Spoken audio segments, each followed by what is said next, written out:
चला तर मंडळी, मार्केटमध्ये मिळणारे फुटाणे आपण आज घरच्या घरीच 2 मिनिटातच बनवणार आहोत। अगदी साध्या सोप्या पद्धतीने 2 मिनिटातच तयार होतात। तर इथे मी एक वाटी घरात असलेला जो हरभरा असतो, जो अख्खा हरभरा असतो तो घेतलेला आहे। तुम्ही ते बघू शकता। तो एका बाउलमध्ये आपल्याला काढून घ्यायचा आहे। आता यामध्ये थोडीशी आपण इथे हळद टाकणार आहोत। हळद ही ऑप्शनल आहे। हळद टाकल्यानंतर यामध्ये 2 चमच आपण इथे पाणी टाकून घ्यायचं आहे आणि याला पूर्णपणे मिक्स करून फक्त 1 ते 1.5 मिनिटासाठी आपल्याला बाजूला ठेवून द्यायचं आहे, जेणेकरून संपूर्ण जे हरभरे आहेत त्याला थोडासा ओलावा तयार होईल। जास्त वेळ ठेवायचं नाहीये। तर इथे गॅसवरती एक मी कढई ठेवलेली आहे गरम करायला। तर इथे आपल्याला यामध्ये मीठ टाकून घ्यायचं आहे आणि एका हाय फ्लेमवरती याला आपल्याला चांगलं मिनिटभर चांगलं गरम करून घ्यायचं आहे। लक्षात ठेवा, मीठ इथे चांगलं कडक गरम असणं खूप गरजेचं आहे।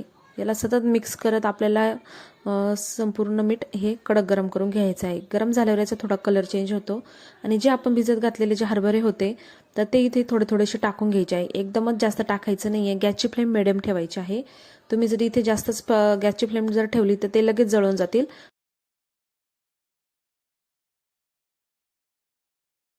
त्यामुळे मीडियम गॅसवरतीच आपल्याला फुटाणे तयार करून घ्यायचे आहेत। तर या पद्धतीने याला मिक्स करून घ्यायचं आहे।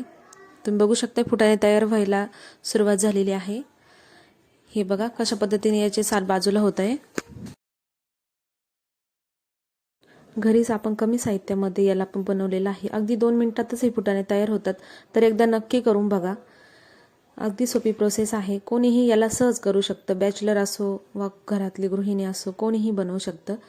तर हे बघा किती छान फुटाणे फुटलेले आहेत। तर या पद्धतीनेच आपल्याला करून घ्यायचे आहेत। तर आता मी याच पद्धतीने सर्व बाकीचे जेवढे पण हरभरे आहेत त्यांचे फुटाणे तयार करून घेणार आहे। तर अगदी झटपट होतात। एकदा नक्की करून बघा। तर रेसिपी कशी वाटली कमेंटमध्ये नक्की कळवा। त्याचबरोबर एक लाईक नक्की द्या आणि नवीन असाल चॅनलवरती तर चॅनलला सबस्क्राईब करायला विसरू नका।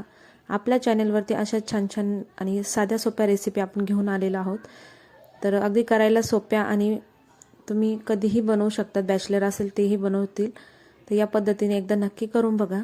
तर हे बघा आपले फुटाणे तयार झालेले आहेत। तुम्ही बघू शकता किती छान तयार झालेले आहेत। एकदा नक्की करून बघा आणि रेसिपी खरंच आवडली असेल तर एक लाईक नक्की करा।